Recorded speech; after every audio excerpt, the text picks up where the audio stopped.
ಇದು ಶಿವಮೊಗ್ಗ ನಗರಕ್ಕೆ ತೇಜಸ್ವಿನಿ ಅನಂತಕುಮಾರ್ ಅವರು ಬಂದಿರುವಂತದ್ದು. ಈಗ ಏನು ರಾಮ ಮಂದಿರದಲ್ಲಿ ರಾಮನ ಪ್ರಾಣ ಪ್ರತಿಷ್ಠಾಪನೆ ಕೂಡ ಆಗಿರುವಂತದ್ದು. ಆ ಬಗ್ಗೆ ಮಾತಾಡೋಕೆ ಸ್ವತಃ ತೇಜಸ್ವಿನಿ ಅನಂತಕುಮಾರ್ ಅವರು ನಮ್ಮ ಜೊತೆಗಿದ್ದಾರೆ.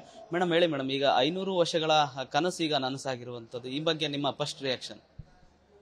ಹೌದು, 500 ವರ್ಷದ ಕೇವಲ ಹಿಂದೂಗಳ ಭಾರತೀಯರಲ್ಲ, ಇಡೀ ಜಗತ್ತಿನ ಎಲ್ಲ ಶ್ರದ್ಧಾವಂತರ ಕನಸೇನು ಅಂದರೆ, ಇಡೀ ಜಗತ್ತಿನ ಆದರ್ಶ ಪುರುಷ ಶ್ರೀರಾಮಚಂದ್ರ ಹುಟ್ಟಿರುವಂತಹ ಸ್ಥಳದಲ್ಲಿ ಅವನು ಉತ್ತಮವಾದ ಒಂದು ಮಂದಿರ ಆಗಬೇಕು, ಅವನ ಶ್ರೀರಾಮನ ವಿಗ್ರಹದ ಪ್ರಾಣ ಪ್ರತಿಷ್ಠೆ ಆಗಬೇಕು ಅನ್ನೋದು. ಅದಕ್ಕೆ ಬೇಕಾದಷ್ಟು ಜನ ಜೀವನವನ್ನು ಕೊಟ್ಟಿದ್ದಾರೆ, ತಮ್ಮ ಇಡೀ ಜೀವನವನ್ನು ಕೊಟ್ಟಿದ್ದಾರೆ, ಜೀವವನ್ನು ಕೊಟ್ಟಿದ್ದಾರೆ.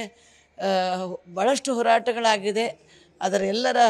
ಅವರೆಲ್ಲರ ಶ್ರಮದ ಆ ಒಂದು ಫಲವಾಗಿ ಇವತ್ತು ನಮಗೆ ಅದನ್ನು ನೋಡುವಂಥ ಒಂದು ಸೌಭಾಗ್ಯ ನಮ್ಗೆ ಸಿಕ್ಕಿದೆ. ನಾನು ಆ ಸಂದರ್ಭದಲ್ಲಿ ಅಯೋಧ್ಯೆಗೂ ಹೋಗಿದ್ದೆ, ಆ ಕಾರ್ಯಕ್ರಮದಲ್ಲೂ ಭಾಗವಹಿಸಿದ್ದೆ. ಮತ್ತೊಂದು ಸೌಭಾಗ್ಯ ಅಂದರೆ ಅದಮ್ಯ ಚೇತನದಿಂದ ಅಲ್ಲಿ ಪ್ರತಿದಿನ 1000 ಜನಕ್ಕೆ ಪ್ರಸಾದವನ್ನು ಮಾಡಿ ಭಕ್ತರಿಗೆ ಕೊಡುವಂಥ ಒಂದು ಉಚಿತವಾಗಿ ಅದನ್ನು ಕೊಡುವಂಥ ಒಂದು ಅವಕಾಶ ಸಿಕ್ಕಿದೆ. ನಮ್ಮ ಕನ್ನಡದ ಇಡ್ಲಿ ಸಾಂಬಾರು ಬಿಸಿಬೇಳೆ ಭಾತನ್ನು ನಾವಲ್ಲಿ ಮಾಡ್ತಾಯಿದ್ದೀವಿ. ಇದು ನಿಜವಾಗ್ಲೂ ನಮ್ಮ ಪ್ರಧಾನಿಗಳು ಹೇಳಿರುವಂತೆ ಬರೀ ಮಂದಿರದ ನಿರ್ಮಾಣಕ್ಕೆ ಇದು ಮುಗಿಲಿಲ್ಲ. ರಾಮರಾಜ್ಯವನ್ನು ಕಟ್ಟಬೇಕು, ಎಲ್ಲರಿಗೂ ಅನ್ನ, ಅಕ್ಷರ, ಆರೋಗ್ಯ, ಅದು ವ್ಯವಸ್ಥಿತವಾಗಿ ಪ್ರತಿಯೊಬ್ಬರಿಗೂ ಒಂದು ಗುಣಮಟ್ಟದ ಸಂಗತಿಗಳು ಸಿಗಬೇಕು. ಪರಸ್ಪರ ಸೋದರ ಭಾವ ನೆಲೆಸಲಿಕ್ಕೆ ಇದೊಂದು ಹೊಸ ಬದಲಾವಣೆಯ ಪರ್ವ ಪ್ರಾರಂಭ ಆಗಿದೆ ಅಂತ ನಾನು ಹೇಳ್ತೀನಿ. ಲಾಸ್ಟ್ ಲೋಕಸಭಾ ಚುನಾವಣೆಯಲ್ಲಿ ತಾವು ಟಿಕೆಟ್ ಅಲ್ಲ ಮೇಡಮ್, ಶಾರ್ಟ್ ಮೇಡಮ್ ಅಷ್ಟೇ.